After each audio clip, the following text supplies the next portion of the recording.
Hello, YouTube. Hello, YouTube, as Thomas Kallheim would say.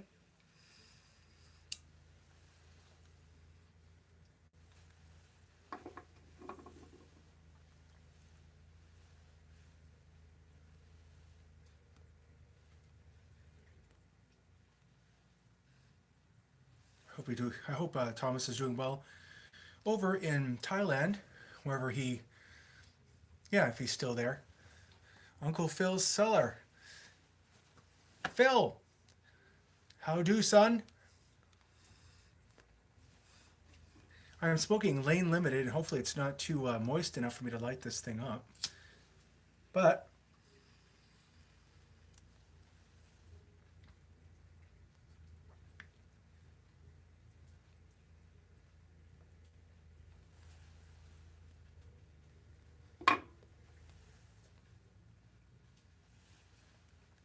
I just wanted to say hello. It's been a while. Um,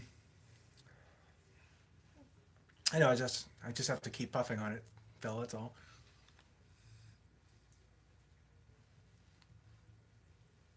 Because I'm such a logical person, I thought I'd make a video the day after International Pipe Smoking Day, just because it's me. Just want to know how everyone's doing. Hello, Mark.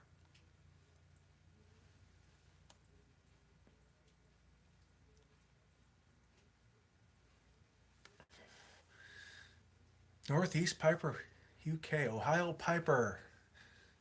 Hello. I say back hi back to Karen, Mark. I'm just saying hi. Really, nothing really on my mind. Um,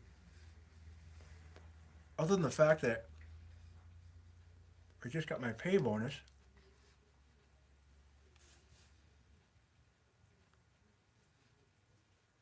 My profit sharing check from the firm. We'll call them Wolfram and Hart.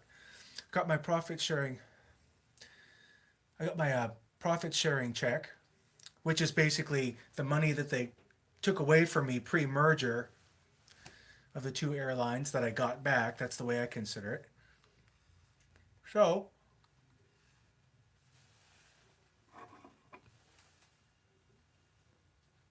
Lane Limited.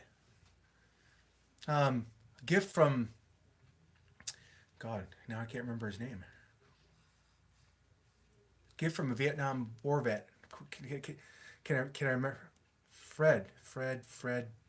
We'll call him Fred N. I remembered his name, but I'm not going to list out his name here on YouTube.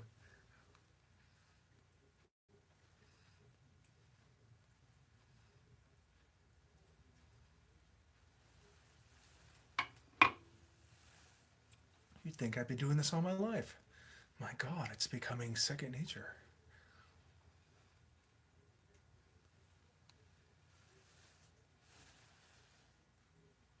No, it's no Ohio Piper. It's not a country gentleman, but maybe as I'm spending like a drunken sailor, maybe I need to go on cigarsandpipes.com and get myself one because I really want one. This is a friend. This is a gift from a friend out in Indiana named Tom. He's not on YouTube, but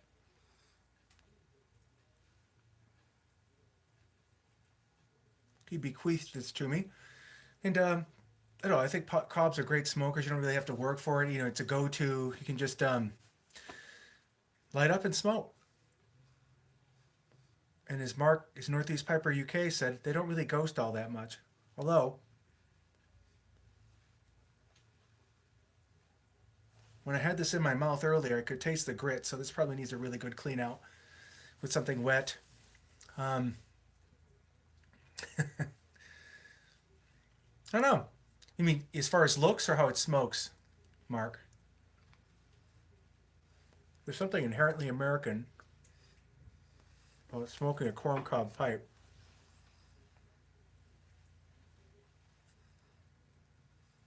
It's like I'm gonna raise a barn or something, which I can't do unless I grow a beard or something, and then I look all outdoorsy and super manly. Right.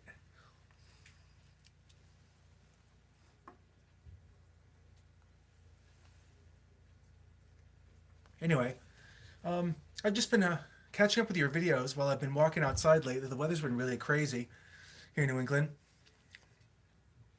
and I'll listen to various pipe smokers while I'm taking while I'm walking along. Just kind of you folks keep me company while I go on a walk.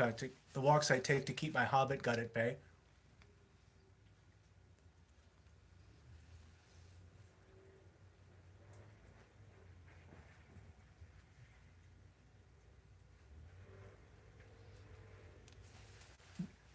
Can't really do freehand very well. Um, Different strokes for different folks, Phil. That's all.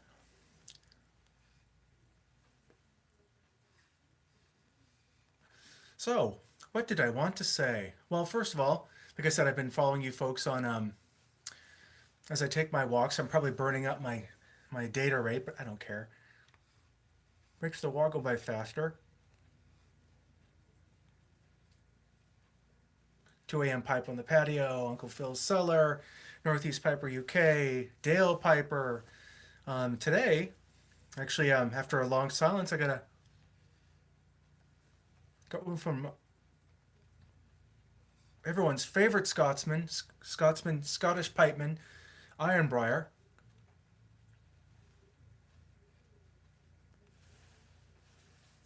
Always good to see him. Um, he's basically been, I think I mentioned this before, he's been studying ScotRail stuff so he can become a, I don't know the correct term, so please forgive. I'm going to say train conductor, train operator. Um, so he's been busy with that.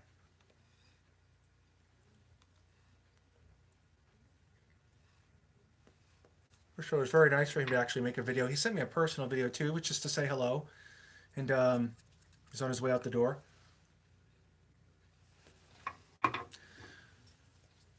Very cool gent. Excuse me. And speaking of Scotland,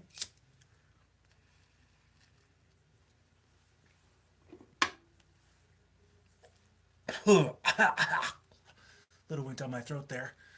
Um, Last week I had some friends come down. They were up in on a skiing holiday up in Killington, Vermont. So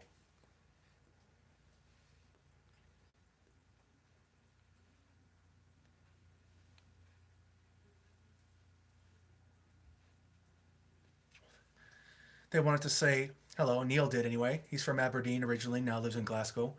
And I haven't seen him for years and years and years in person. I keep in touch with him on Facebook and whatnot. So Bill and I found a place called the Town Cabin, right off the high. It's one of those roadside attraction places, half convenience store, half half family pub.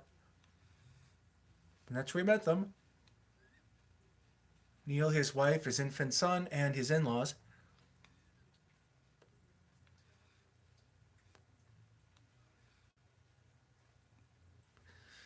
Took Bill along because he's never really had a dose of the Scottish crack before, the Scottish blathering. And yeah, it was a nice 2 hour dinner. But see, before they came along, I know from past experience, the Scots are generous people. I know they have a reputation for a tight-fistedness, which I've never ever seen.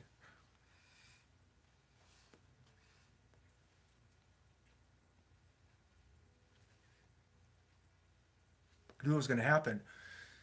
They were going to come down. We're all going to have a decent dinner. And all of a sudden, one of them was going to try and pay. And so rather than deal with the scuffling and the no, I'm going to do it. No, you're going to do it type thing. I just gave him my card. I just gave the restaurant people my card ahead of time before they showed up. And sure enough, after dinner and a couple pints,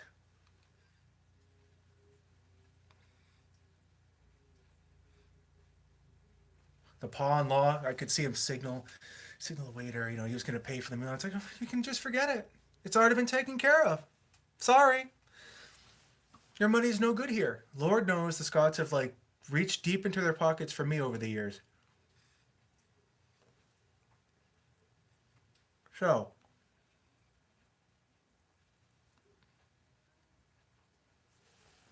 it was a pleasure to do it for them for a change.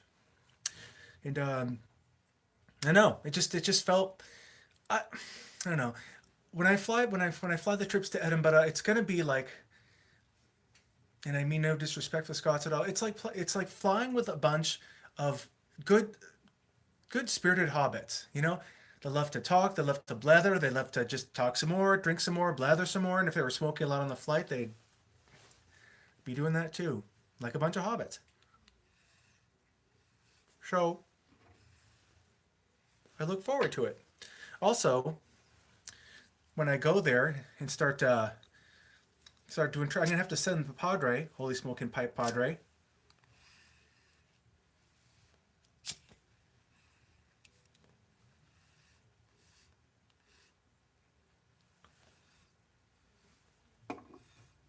some postcards because he has kind of a Scottish fixation, as any sane person should really.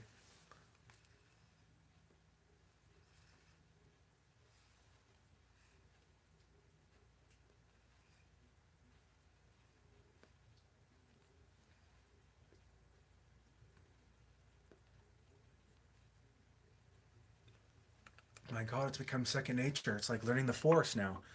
I'm actually pretty proud of myself. I still consider myself a newbie at this, so I'm glad that I'm finally not looking like spilling all the tobacco. I'm still spilling some tobacco on myself, but not as much as I used to.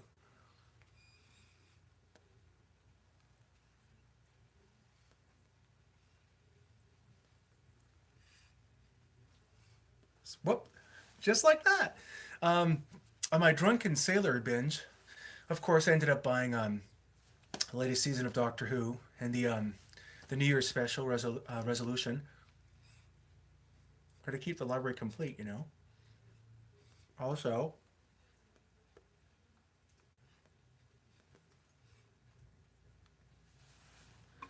Mark, you'll appreciate this. Also picked also picked up a little. Let me see. Quantum Leap on Blu-ray, but this time, and this is how what a sad fan I am. The original Blu-rays, like the Wonder Years, the Quantum Leap was kind of a nostalgia show. You know what I mean? Sort of,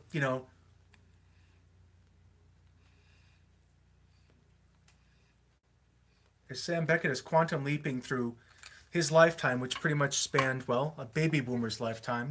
From like I want to say he was born in the late 40s, and so in late 1999, when the show took place, he'd be about late 40s. I don't know. I can't get the math right, but it's basically through the baby boomers' golden years. So he basically Sam Beckett was leaping around during the doo-wop 50s, the disco 70s, the whole thing.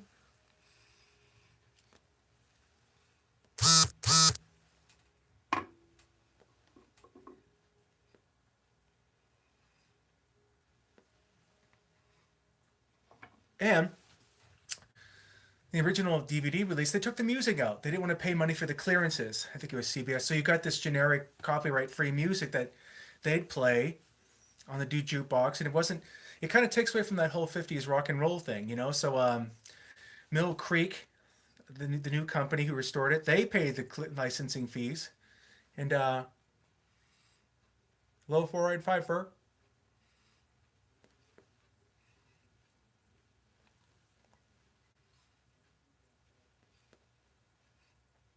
It's a town hall meeting.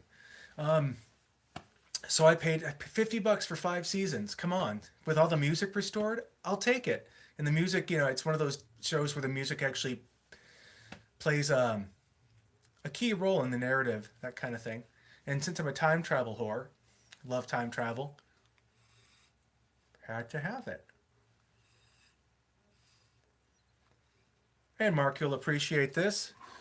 Picked up X-Men: The Dark Phoenix Saga, the omnibus, and it's basically it's one of those groundbreaking comics runs that basically killed off a major character. I want to say like early '80s,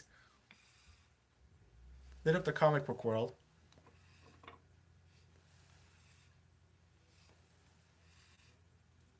and paved the way for what was going to come in the '80s. So basically John Byrne's reboot of Superman, uh,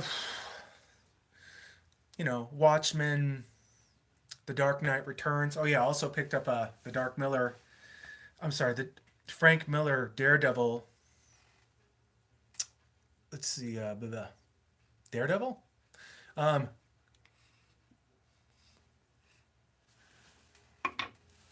it's basically a Frank Miller's entire run on Daredevil, like in a gigantic omnibus. It's if you watch the Daredevil series on Netflix, it pretty much takes the entire story from there as its DNA and presents it into spreads it across 3 seasons. Um, so yeah, ended up getting the omnibus. It's one stop shopping. Just pull the whole thing off the shelf and read it. I mean, it really was like reading a storyboard, and it really jumped the comics medium quite a bit. So yeah, looking all that stuff is coming my way because why save money when you can spend it on cool stuff. But yeah, we kind of wanted to say. I think I'm tired of being a lurker with you guys, so I basically wanted to just say hello, and I'm hoping everyone had a decent I international IPSD, and first Frank Miller comic I read was Child's Play with Dee Dee and the Punisher. Yep, it's in there, where he literally tackles him off the roof, and Frank Miller just like you sees the literally bashes him right off the roof while his gun's going up. So, oh, you read cool. The Invisibles. I'm glad you liked it. It's not an easy read, Phil. The Invisibles. It's one of my go-to books. Like some people read Lord of the Rings over and over and over again. I read The Invisibles again. And The Invisibles infected mainstream culture by way of The Matrix. The Matrix movies took a whole ton of their stuff from The Invisibles. But the thing is,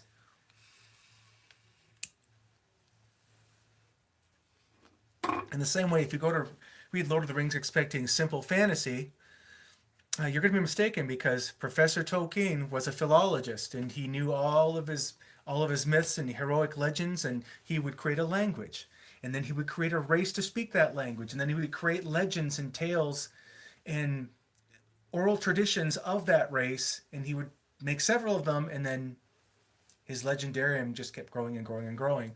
So The Hobbit and The Lord of the Rings takes place in the last sliver.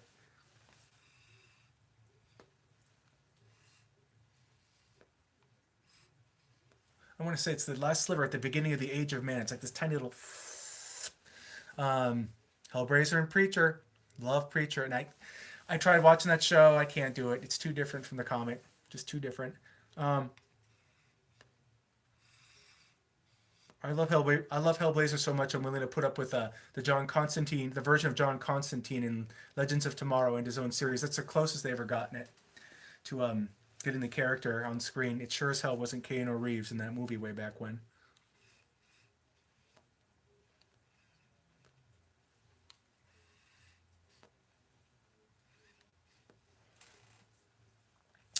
Yeah, I don't know. I mean, they didn't have to change anything, Mark. You just had to film it as they showed it, and it had a hefty dose of Quentin Tarantino in it. So I don't know what the hell you had to change, but I know one medium does something different than another medium better, and I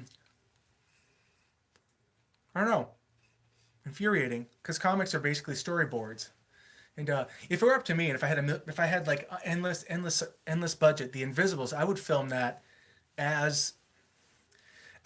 that as the writer and the artist had intended. Maybe the more obscure, I'd show everything as shown, but maybe the more hard to get story parts, I'd probably soothe it over a little bit. Hey, Paul, good to see you, son.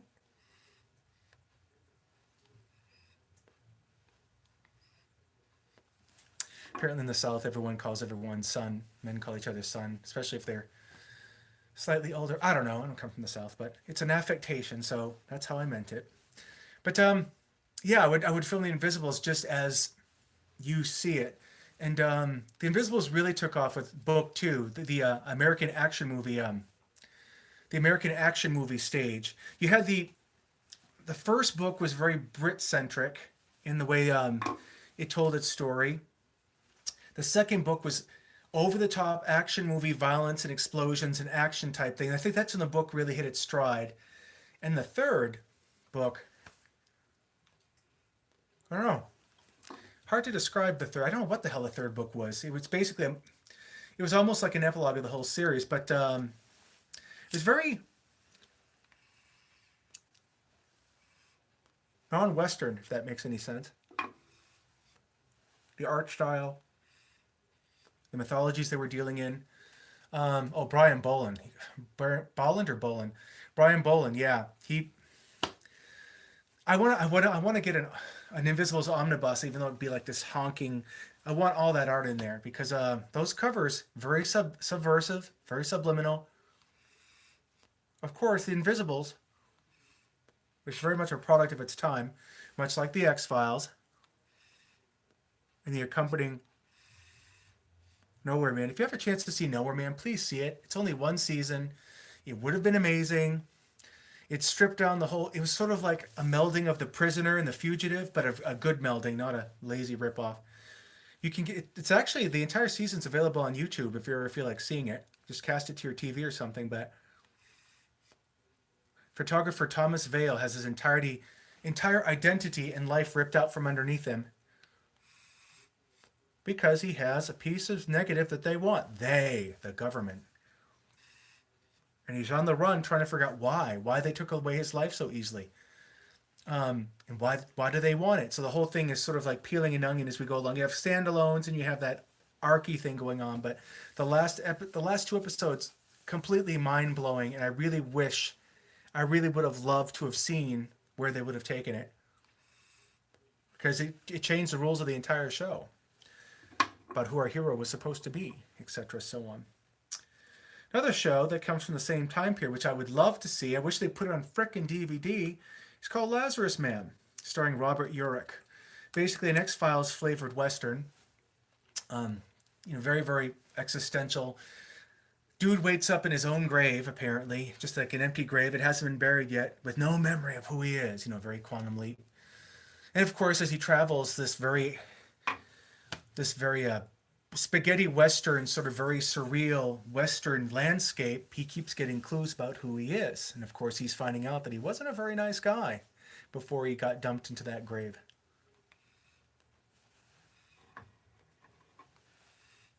So I would love for someone to put that on DVD so I can see it. But Nowhere Man, it's on YouTube. Find it, cast it to your TV. I'm talking to you, Mark, because you'd love it. Right now I'm kind of watching. Bill wanted to see The Sopranos again, so I ended up buying it. Of course, I swore I'd never see The Sopranos again because I'm just not into mob crap. Unless there's a superhero running around busting their shit up, I don't care. But then it's okay, fine. I gave away the first box set I had of it to a good friend who liked it because I didn't think I'd ever see it again. But never say never, because I found it on sale at Walmart, and of course, I said that's not a bad price, and I'll get it for Bill because he took it badly that I gave it away on him because I wanted to see that again eventually, so I just got it for him. And now we're blasting through season 3 right now, and it's actually very, very well done. What a vile family! It's a good lesson on how not to act. You know what I mean? Just how not to conduct yourself. Just full of these grasping narcissists, especially Janice, the character of Janice, just a grasping narcissist, know-it-all, and you just. I don't know, you just kind of go, wow, there are people like that in the world, and guess what? All of us get to meet them sooner or later, and we get tested by them. And how we react is how we pass the test or not. Do we return their rudeness in kind, or do we give them some quiet passive aggression and in the hopes of teaching them some kind of lesson? I don't know, but anyway, I'm really enjoying the show, and I personally love the way it ended, talk about having your show being remembered for the rest of its run. It really was groundbreaking television. But then we got Deadwood, and then we got Game of Thrones. And I love the fact that Game of Thrones is the most popular drama series that HBO ever put out, over The Sopranos even. Just because, I'm glad that fantasy and geekiness is getting a real look in right now, because it's about damn time. Yes, exactly. I would love. They got to bring back Deadwood, Mark. There's a movie that's coming out soon that supposedly ties up the loose ends. it jumps forward in time. I want to say about 10 years, and like pretty much like in reality, it's 10 years later at the camp. So we've got at least one movie coming. We've got one Downton Abbey movie, and I told you, Mark, you'd like Downton Abbey. I mean, yeah, no, Downton Abbey. You could say, oh, how twee, how stupid, but um, the British, the English, they know how to do costume drama, and with all the subtleties in the acting. My favorite is Mr. Carson, the very pompous Mr. Carson, as he's dressing down somebody, and of course, um, hey, it's quality stuff, Mark. Um, as he's talking to Mrs. Hughes, who's going to be eventually his future wife, and he's talking to her and comforting her, his pompous, very posh accent drops, and his yeah, she did, vicious, razor sharp wit, Maggie Smith. Um, as Mr. Carson's talking to Mrs. Hughes, as he lets his pompousness go down, his Yorkshire lilt creeps into his accent quite a bit. I've always been a big fan of accents and which regions they reflect, and the way of life behind them.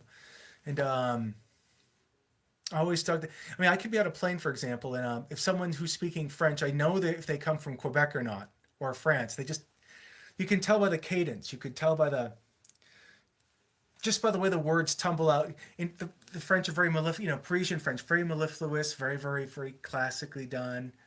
And then, of course, you get to Quebec. It's very, very, all the words tumble out of their mouth. It's kind of rough. It's kind of like farmer French, but nothing wrong with that. That's the stock I hail from. So, but yeah, I've always dug that. I always pay attention to things like that. And hey, I'm always just, with all the folks I know on, like Facebook and YouTube, I love all the different accents I hear. I, all the regional accents. Um, and I don't know, it's just a great community we have here. I know many, many people have said it. I'm gonna throw my accolades into the ring. I'm very glad to be amongst you, on God's with to be amongst such august company. So let's see if this lights up anymore. I've got get some unused ashes down there. Maybe I can. I don't know. What do you know?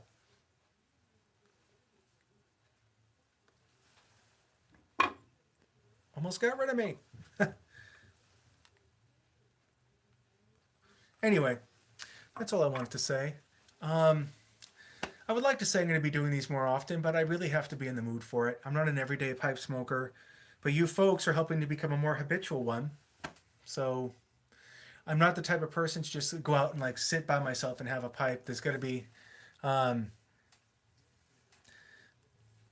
go to Darlington. Yeah, I know someone in Darlington. Well, Mark, to me,